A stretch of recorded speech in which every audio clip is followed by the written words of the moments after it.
Corner நிகழ்ச்சியை காண வந்திருக்கும் உங்கள் யாவரையும் இயேசு கிறிஸ்துவின் இனிய நாமத்தினாலே வாழ்த்தி வரவேற்றுக் கொள்கிறேன். இன்றைய தினத்தில் நம்ம 6வது பாடத்தை பார்க்க இருக்கோம். பாடத்தின் தலைப்பு வந்துட்டு க்ரோயிங் அப், வளரும் போது அப்படின்னு நமக்கு கொடுத்துருக்காங்க. இந்த வளரும் போது அப்படிங்கிற வார்த்தையை நம்ம கேட்டாலே நமக்கு என்ன தோணும் அப்படின்னா, நம்ம வளரும் போது நம்ம என்னென்ன பண்ணோம், நம்ம லைஃப்ல நமக்கு என்னென்ன நடந்துச்சு, நம்ம எப்படியெல்லாம் வளர்ந்து வந்தோம், அந்த சுச்சுவேஷன் எப்படி இருந்துச்சு, அந்த மாதிரி திங்கிங் தான் நமக்கு வரும். ஃபார் எக்ஸாம்பிள் நம்ம இப்போ ஒரு ஸ்கூல் நம்ம எடுத்துட்டோம் அப்படின்னா, எல்கேஜி குழந்தைங்க போகும்போது அவங்களுக்கு எல்லாமே ஸ்கூலுக்கு போகும்போது எல்லாமே தெரிஞ்சு அவங்க போகிறது கிடையாது. அவங்க ஒரு கிளாஸ் போகும்போது அவங்களுக்கு அதுக்கு தகுந்த மாதிரி அவங்க க்ரோத் அவங்களுக்குள்ளே இருக்கும். அதுக்கப்புறமா அவங்க 12th முடிக்கும் போது அவங்களுக்கு அந்த வயசுக்குள்ள அவங்களுக்கு என்னென்ன தெரியணுமோ, அவங்களுக்கு என்னென்ன கல்வி அறிவெல்லாம் தேவையோ அது எல்லாமே அவங்க கற்றுக்கிட்டு தான் அவங்க வளர்ந்து வருவாங்க.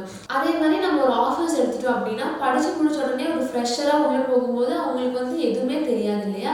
அவங்களுக்கு எல்லாமே அவங்களுக்கு அந்த தியரியாக அவங்களுக்கு எல்லா நாலேஜும் இருந்தாலுமே ப்ராக்டிக்கலாக அவங்களுக்கு அங்கே எதுவுமே தெரியாது. அப்போ அவங்க அதுக்குள்ளே போனதுக்கு அப்புறம் தான் ஒன்றொன்னா அவங்க கற்றுக்கிட்டு அதில் அவங்க வளர்ந்து வருவாங்க. அதே மாதிரி நம்ம ஒரு இண்டிவிஜுவலாக ஒரு பர்சனை நம்ம எடுத்துட்டோம் அப்படின்னா, அவங்க அந்த குழந்தைய அவங்க என்ன பண்ணுவாங்க அப்படின்னா, குழந்தையிலேயே அவங்களுக்கு என்னென்னலாம் சொல்லிக் கொடுக்க முடியுமா. ஏன்னா அவங்க குழந்தையா இருக்கும்போது தான் நமக்கு தெரியும், அவங்களுக்கு நிறைய அப்சர்விங் பவர் இருக்கும். நம்ம என்ன சொல்லிக் கொடுக்குறோமோ அது அவங்க மனசில் நல்லா ஈஸியாக பதிஞ்சிடும். அதை தான் அவங்க லைஃப் லாங் அவங்க கேரி பண்ணுவாங்க. அதனாலே இப்போ ஒரு வீட்டில் ஒரு குழந்தை இருக்குது அப்படின்னா, அந்த குழந்தைக்கு அந்த வீட்டில் இருக்கவங்க எல்லாரும் சேர்ந்து எந்த அளவுக்கு கான்ட்ரிபியூட் பண்ண முடியுமோ, எந்த அளவுக்கு நல்லதை சொல்லிக் கொடுக்க முடியுமோ எல்லாமே அவங்களுக்கு சொல்லிக் கொடுப்பாங்க. அதே மாதிரி குழந்தை மட்டும் இல்லை, அந்த குழந்தை சுற்றி இருக்கவங்க எல்லா பெரியவங்களும் பார்த்தீங்க அப்படின்னா, அந்த குழந்தை முன்னால எந்த ஒரு தப்பான செயலையும் செய்ய மாட்டாங்க. ஏன்னா அவங்களுக்கு தெரியும், அவங்க அதை பண்ணாங்கன்னா கண்டிப்பாக அந்த குழந்தை அதை பார்த்து அதே மாதிரி திருப்பி பண்ணி காட்டும், இல்லை அதே அவர் மனசு அது பதிஞ்சிடும் அப்படின்னு எல்லாருமே அங்கே இருக்கவங்க ரொம்ப கேர்ஃபுல்லாக அந்த குழந்தைக்கு என்னென்னலாம் சொல்லிக் கொடுக்கணுமோ, எவ்வளோக்கு எவ்வளோ அந்த மனசில் அதெல்லாம் பதிய வைக்க முடியுமோ அவ்வளோக்கு எவ்வளோ எல்லாமே சொல்லிக் கொடுப்பாங்க. நம்ம பரிசுத்த வேதாகமத்திலையும் பார்த்தீங்கன்னா அந்த மாதிரி ஒரு கேரக்டர் இருக்குது. அது வேறு யாரும் இல்லை, நம்ம மோசஸ் பிறந்த காலகட்டத்தில் நீங்கள் பார்த்தீங்க அப்படின்னா எல்லா யூத ஆண் பிள்ளைகளையும் கொல்லணும் அப்படின்னு ஒரு சட்டத்தை கொடுத்துருப்பாரு. ஆனால் கடவுள் கிருபையினால மோசஸ் எப்படியோ அதுலேருந்து தப்பிச்சிருவாரு. அப்போ அவங்க அம்மா கிட்டே அவர் வளரும் போது ரொம்ப குறுகிய காலகட்டம் தான் இல்லை, அவர் ஒரு டீனேஜ் வரைக்கும் இல்லை ரொம்ப வருஷம் அவங்க அம்மா கிட்டேலாம் அவர் வாழலை. ரொம்ப குறிப்பிட்ட காலகட்டம் தான் அவர் அவங்க அம்மா கூட வாழ்ந்தாரு. அந்த குறுகிய காலகட்டத்தில் மோசேக்கே அவங்க அம்மா என்னென்ன சொல்லி கொடுத்தாங்களோ, கிறிஸ்துவ பற்றி இருக்கட்டும், இல்லை கற்பனைகளை பற்றி இருக்கட்டும், இல்லை உலக பிரகாரமாக இருந்த காரியங்களாக இருக்கட்டும், எல்லாமே அவர் கற்றுக்கினால்தான் கடைசியில் அவரால் 40 வருஷம் லட்சத்துக்கும் மேற்பட்டவர்களை அவரால் வழிநடத்த முடிஞ்சுது. அப்போ எந்த அளவுக்கு மோசையோட அம்மா அவருக்கு நம்ம எல்லாத்தையும் சொல்லிக் கொடுக்கணும், அந்த அளவுக்கு அவருக்கு டெப்த்தாக எல்லாமே சொல்லி கொடுத்துருப்பாங்க. அதே மாதிரி தான் எப்போவுமே ஒரு குழந்தை மட்டும் இருக்குது அப்படின்னா, அது வளர காலகட்டத்தில் அவங்களோட பேரண்ட்ஸ்க்கும் அந்த குழந்தைய சுற்றி இருக்க சர்ச் மெம்பர்ஸாக இருக்கட்டும், இல்லை அவங்க ரிலேட்டிவ்ஸாக இருக்கட்டும், எல்லாருக்குமே ஒரு இம்பார்ட்டண்ட்டான ரோல் அவங்க எல்லாருமே ப்ளே பண்ணுவாங்க. நம்ம இன்னைக்கு ஒரு குறிப்பிட்ட நபரை பற்றி பார்க்க இருக்கோம். பாடத்துக்குள்ளே போகும் முன்பதாக ஒரு சிறு ஜெபம். கண்களையும் மீட்பெரும் எங்கள் நல்ல ஆண்டவரே, அப்பா இந்த வேளையிலும் அப்பா உங்களோட பாடத்தை நாங்கள் படிக்க இருக்கிறோம் தகப்பனே. கேட்கிற பாடங்களே படிக்கிற பாடங்களே நாங்கள் ஒரு காதல் கேட்டு மற்றொன்று காதல் விடாதபடிக்கு நீ பாதுகாத்து கொண்டு வழிநடத்துங்க தகப்பனே. ராஜா, இது எல்லாத்தையும் நாங்கள் எங்களோட ஆள் மனதில் பதித்துக்கொள்ள நீர் எங்களுக்கு உதவி செய்யுங்க தகப்பனே.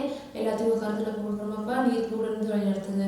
அனைத்தையும் இயேசு கிறிஸ்துவின் நாமத்தில் கெஞ்சி கேட்கிறோம் ஜெபம் ஜீவன்ல இந்த பரலோக தகப்பனே, ஆமென். இன்றைக்கான மனப்பாட வசனம் லூக்கா 2ஆம் அதிகாரம் 52வது வசனம். இயேசுவானவர் ஞானத்திலும் வளர்த்தியிலும் தேவ கிருபையிலும் மனுஷர் தயவிலும் அதிகமாய் விருத்தி அடைந்தார். இந்த வசனத்தை கேட்டதுமே நமக்கு யாருன்னு இன்னைக்கு நம்ம யாரை பற்றி பார்க்க இருக்கோம் அப்படின்னு உங்களுக்கு ஒரு ஐடியா கிடைச்சிருக்கோம். ஏசு கிறிஸ்துவ பற்றி தான் நம்ம பார்க்க இருக்கோம். ஏசு கிறிஸ்துவ அப்படி தானே நம்மள மாதிரி ஒரு மனுஷராக தானே இந்த உலகத்துக்கு வந்தார். நம்ம இந்த லூக்கா 2ஆவது அதிகாரத்தை நம்ம பார்த்தோம்னா the birth of Jesus அப்படிங்கிறது தான் ஃபுல்லாக நமக்கு கொடுத்துருப்பாங்க. ஏசு நம்ம எப்படி பிறந்தோமோ, நம்ம எப்படி வளர்ந்தோமோ அதே மாதிரி தான் அவரும் நார்மல் ஒரு ஹியூமன் பீயிங்காக பிறந்து நம்மளை சுற்றி எப்படி எத்தனை ரிலேட்டிவ்ஸ் இருக்காங்க, நம்மளை சுற்றி நமக்கு அப்பா அம்மா இருக்காங்க, அதே மாதிரி தான் ஏசுக்கும் ஒரு அப்பா அம்மா இருந்துச்சு, அவங்கள சுற்றியும் ரிலேட்டிவ்ஸ் இருந்தாங்க, அவங்கள சுற்றியும் நெய்பர்ஸ் எல்லாம் இருந்தாங்க. இருந்தாலுமே ஏசு நமக்கு பைபிளில் அவரோட சைல்டுஹுட் எப்படி இருந்துச்சு, அவரோட அடாலசன்ஸ் பீரியட் எப்படி இருந்துச்சுன்னு கொடுக்கலினாலுமே, ஆனால் பைபிளில் வந்து அவர் அவங்க அப்பா அம்மாவுக்கு கீழ்ப்படிந்து மரியாதை கொடுக்குற பையனா இருந்தார் அப்படின்னு நம்ம வந்து படிக்கலாம். அப்போது இயேசு கிறிஸ்துவனால அவர் வந்து நமக்கு ஒரு எக்ஸாம்பிள் செட் பண்ணிட்டு போயிருக்காரு இல்லையா, அதே மாதிரி நம்மளாலேயும் வந்து முடியும். அது மட்டும் இல்லாமல் யூத வழக்கத்தின்படி வந்து பார்த்தோம் அப்படின்னா, ஒரு யங் மேன் வந்து 12 வயசுக்கு அப்புறமா வந்து அங்கே இருக்கிற எல்லா இதையும் வந்து ஃபாலோ பண்ணணும். ஆனால் இயேசுப்பா வந்து அது வரைக்கும் வெயிட் பண்ணல. அவர் வந்து 12 வயசில் வந்து அங்கே இருக்கிற பெரியவங்களுக்கா இருக்கட்டும், அங்கே இருக்க அந்த சர்ச்சில் இருக்க எல்டர்ஸ்க்கு வந்து அவங்க கேட்குற கொஸ்டின்ஸ்க்கு எல்லாமே இவர் ஞானமாக பதில் சொல்கிற அளவுக்கு அவர் வந்து வளர்ந்துருந்தாரு. நம்ம வந்து லூக்கா 2ஆம் அதிகாரத்தை வந்து பார்த்தோம் அப்படின்னா, அந்த கடைசி பகுதியில் வந்துட்டு இயேசு கிறிஸ்துவும் அவங்க அப்பா அம்மாவும் வந்து ஒவ்வொரு பஸ்கா பண்டிகைக்கும் வந்து நாசரேத்துலேருந்து ஜெருசலேம் வரதை நம்ம வந்து பார்க்கலாம். அப்படி அவங்க வரும்போது ஒரு டைம் அவங்க ஜோசஃபும் மேரியும் வந்து கிளம்பி போயிடுவாங்க இயேசுவை தெரியாமல் இங்கே விட்டுட்டு. அப்போ வந்து 3 நாட்களும் வந்து பார்த்தீங்கன்னா இயேசு வந்து பார்த்தீங்க அப்படின்னா அந்த சர்ச்சில் உட்காந்து அங்கே இருக்கிற எல்லா எல்டர்ஸ் கேட்குற கொஸ்டின்ஸ், அவங்க என்னென்ன பேசுகிறாங்க, இல்லை அவருக்கு தெரிஞ்சதுக்குள்ள அவர் நல்ல ஞானமாக பதில் சொல்லியிருப்பாரு. அப்போ அவங்க அம்மா திரும்பி வந்து அவங்க பயந்துட்டு திரும்பி வருவாங்க இந்த ஊருக்கு, காணாமல் போயிட்டாரோ அப்படின்னு வந்து பார்த்தா இவர் அதே இடத்துல உட்காந்துட்டு எல்லாமே அவர் கேட்டுட்டு இது பண்ணிட்டு இருக்கும்போது அவங்க அம்மா வந்து கேட்பாங்க, நீங்க எப்படி பண்ணிட்டேன், நாங்கள் எவ்வளோ பயந்துட்டோம் தெரியுமா அப்படின்னு அவங்க அம்மா கேட்கும்போது இயேசு கிறிஸ்து வந்து அந்த இடத்துல ஒரு பதில் சொல்லுவார், உங்களுக்கு தெரியாதா நான் என்னோட தகப்பன் வீட்டில் தான் இருப்பேன் அப்படின்னு. ஆனால் அவர் சொன்ன மீனிங் வந்து வேற. ஆனால் அவங்க அம்மாவுக்கு வந்து அது புரியலன்னா அது எல்லா நிகழ்வையும் வந்து அவங்க அம்மா வந்து அவங்க மனசுக்குள்ளேயே வச்சுருப்பாங்க. அப்போ நம்ம வந்து இங்கே பார்த்தோம் அப்படின்னா மேரியும் ஜோசஃபும் வந்து இயேசுப்பாவை எந்த அளவுக்கு அவங்களுக்கு வந்து தெரியும், இவர் வந்துட்டு ஒரு நார்மல் குழந்தை கிடையாது, மற்றவங்க மாதிரி இவங்க கிடையாது அப்படின்னு அவங்களுக்கு தெரிஞ்சாலுமே அவங்க வந்துட்டு அவங்களோட டியூட்டி எல்லாமே கரெக்டாக செஞ்சாங்க. அவங்க வந்து அவர் நல்லா வளர்த்தாங்க, கீழ்ப்படுகிற மகனாக வளர்த்தாங்க. அது மட்டும் இல்லை, எல்லா கற்பனைகளையுமே வந்து அவர் நல்லா சொல்லி கொடுத்து அவங்க நல்லா வளர்த்துனாங்க. ஆனால் அவருக்கு ஒரு குறிப்பிட்ட வயசு வரைக்குமே வந்து அவருக்கு தெரியாது நம்மளோட மிஷன் வந்து இதுதான், நம்ம இந்த உலகத்துக்கு இதுக்காக தான் வந்தோம் அப்படின்னு அவருக்கு தெரியாது. அது மட்டும் இல்லை, அவர் வளர்ந்தப்போ அவங்க சுற்றி இருக்கவங்களுக்கும் வந்துட்டு எந்த ஒரு டிஃப்ரென்ஸுமே தெரிஞ்சிருக்காது. ஏன்னா ஜோசப் வந்து ஒரு கார்பெண்டரோட மகன் அப்படிங்கிற மாதிரி தான் வந்து எல்லாருக்குமே வந்து அங்கே தெரிஞ்சிருக்கும். இயேசுக்குமே வந்துட்டு அந்த குறிப்பிட்ட வயசு வரைக்கும் அவருக்கு வந்து தெரியல அப்படின்னாலுமே அவர் அதை தெரிஞ்சுக்கிட்டது அப்புறமா வந்துட்டு அதுக்காக அவர் ஒப்பு கொடுத்தாரு. அவரோட அப்பாவோட சித்தம் என்னவோ அதுக்கு வந்து அவர் ஒப்பு கொடுத்து அவர் வந்து முழுக்க அதுக்கு என்னென்ன காரியங்கள் செய்யணுமோ, அதுக்கு என்னென்னலாம் செய்யணுமோ அது எல்லாமே வந்து அவர் செஞ்சுருப்பாரு. அது நம்ம அந்த வசனங்களை படித்தா நமக்கு வந்து தெரியும். அது மட்டும் இல்லை, இயேசுக்கும் வந்து பார்த்தோம் அப்படின்னா டெம்டேஷன் இருந்துச்சு இல்லையா. அவர் 40 நாள் உபவாசம் இருக்கும்போது சத்ருவானவன் வந்துட்டு அவரை 3 தடவை வந்து டெம்ப்ட் பண்ண ட்ரை பண்ணப்போ 3 தடவையுமே வந்துட்டு இயேசு கிறிஸ்து வந்து அதுலேருந்து வெளியே வந்தார்.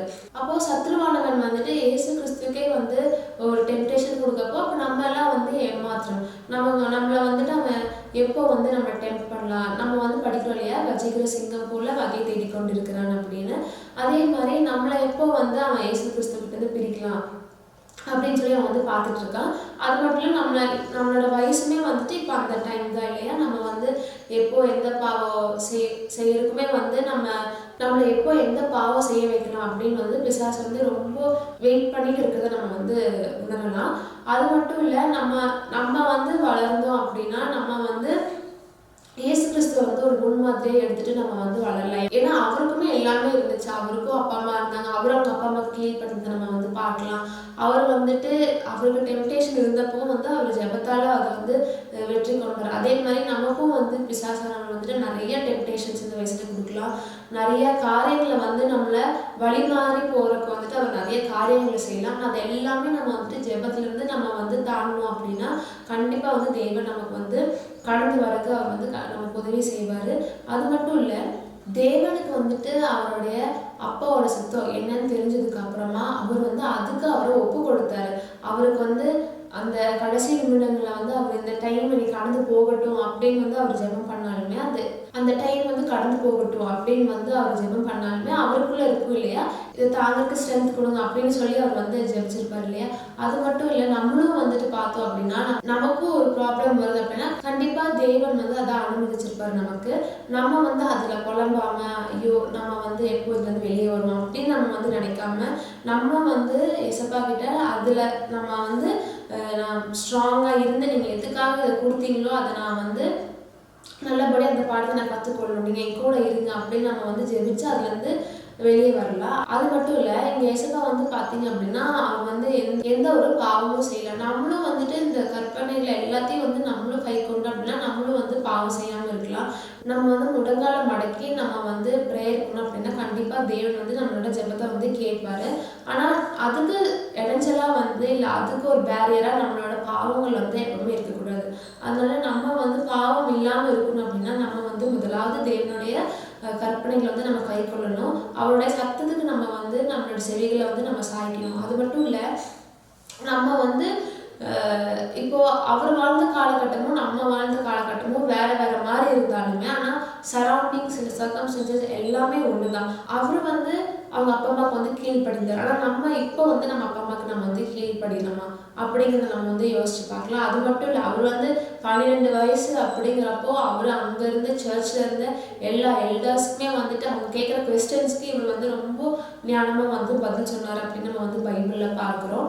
அதே மாதிரி நம்ம வந்து நம்ம வேதாகமத்தை வந்து சும்மா படிக்கிறோம் அப்படிங்கிறது இல்லாமல் அதை நம்ம உள்வாங்குறோமா, நம்மளுக்கு வந்து நமக்கு வந்து அது உபயோகமாக இருக்கா, நம்மளோட அன்றாட வாழ்க்கைக்கு நம்ம வந்து அதை பயன்படுத்துகிறோமா அப்படின்னு சொல்லி நம்ம வந்து யோசிக்கணும். அதனால நம்ம வந்து ஏதாவது ஒரு பாவம் செய்யும் போதோ இல்லை பாவத்துக்கு நம்மளை வந்து சாத்தான் வந்து இழுக்கும் போதோ நம்ம வந்து அந்த இடத்துல ஸ்ட்ராங்காக இருக்கணும். அப்படின்னா அது தப்பு, நம்ம அதை செய்யக்கூடாது அப்படின்னு முதல்ல நமக்கு தெரியணும்னா நம்ம வந்துட்டு வேதாகமத்தை நம்ம வந்து படிக்கணும். அப்போ தான் வந்து நம்மளுக்கு அது தப்பு, அது செய்யக்கூடாது அப்படிங்கிற இது நமக்குள்ளே எப்போ வருதோ அப்போவே பரிசுத்த ஆவியானவர் வந்து நம்ம கூட இருந்து நம்மளை வழிநடத்துறார் அப்படின்னு நம்ம வந்து தெரிஞ்சுக்கலாம். அது மட்டும் இல்லை, நம்மளை வந்து அது எவ்வளோ டெம்டேஷன் வந்து நமக்கு வந்தாலுமே அது நம்ம செய்யாமல் நம்மளை வந்து பரிசுத்த ஆவியானவர் வந்து நம்மளை வந்து காத்துக்கொள்வார். நம்ம வந்து இப்போ வளர்ந்துட்டு வரோம். நம்ம வந்து நம்ம நிறையா வேதாகமத்தை படித்தோம் அப்படின்னா நமக்கு அதில் நிறைய காரியங்கள் வந்து கிடைக்கும். அது மட்டும் இல்லை, தேவன் வந்து நம்மளையும் வந்து ஒரு மிஷனுக்காக தான் இந்த உலகத்தில் வந்து வச்சுருக்காரு இல்லையா. அவருடைய சித்தம் என்னவோ அதுவும் நம்ம வந்து நம்மளை ஒப்பு கொடுக்கணும். அது நம்மளுக்கு வந்து பிடிச்சாலும் பிடிக்குனாலுமே நம்ம அவரோட சித்தத்துக்கு நம்மளை ஒப்பு கொடுத்தோம் அப்படின்னா கண்டிப்பாக அந்த நம்மளோட வழிகளை எல்லாம் அவர் வந்து வாய்க்க செய்வார். அவருடைய சித்தம் என்னவோ அதுவும் நம்மளை ஒப்பு கொடுப்போம். தேவன் நம்ம எல்லாத்தையும் பாதுகாத்துக்கொண்டு வழிநடத்துவாராங்க. ஆமாம். எங்களை நேசிக்கிற அன்பின் பரலோக தகப்பனே, ராஜா இந்த வேலையிலும் அப்பா நாங்கள் உங்களை பாடத்தை படித்தோம் தகப்பனே, நாங்கள் எங்களை வந்து உங்களுடைய சித்தத்துக்கு ஒப்பு கொடுக்க நீர் உதவி செய்கிற ராஜா. ஏசப்பா, நாங்கள் இந்த வளர்ந்து வர காலகட்டத்தில் தகப்பனே நாங்கள் வழி மாறி போகாதபடிக்கு நீருக்கு உங்களை பாதுகாத்துக்கொண்டு வழிநடத்துங்க தகப்பனே. ஏசப்பா, நாங்கள் தெரிஞ்சோ தெரியாமலோ செய்த எல்லா பாவங்களையும் நீர் மன்னித்து தகப்பனே நீர் எங்களோட வாசம் பண்ணுங்கப்பா. ஏசப்பா, நாங்கள் வந்து இந்த காலகட்டத்தில் நாங்கள் உண்மையை பின்பற்ற உண்மையை நாங்கள் ஒரு எக்ஸாம்பிளாக எடுத்துகிட்டு நாங்கள் வாழ எங்களுக்கு உதவி செய்யுங்க தகப்பனே. எங்களுக்கு தேவையான எல்லா ஞானத்தையும் அறிவு நீர் கொடுங்கப்பா. நாங்கள் எல்லாத்தையும் உங்கள் கருத்தில் ஒப்பு கொடுங்க தகப்பனே. நீர் பெருகுங்க நாங்கள் செய்கிறோம் ராஜா. இயேசு கிறிஸ்துவின் நாமத்தில் கெஞ்சி கேட்கிறேன் ஜெபிக்கிறேன் ஜீவனில் இந்த பரலோக தகப்பனே. ஆமென்.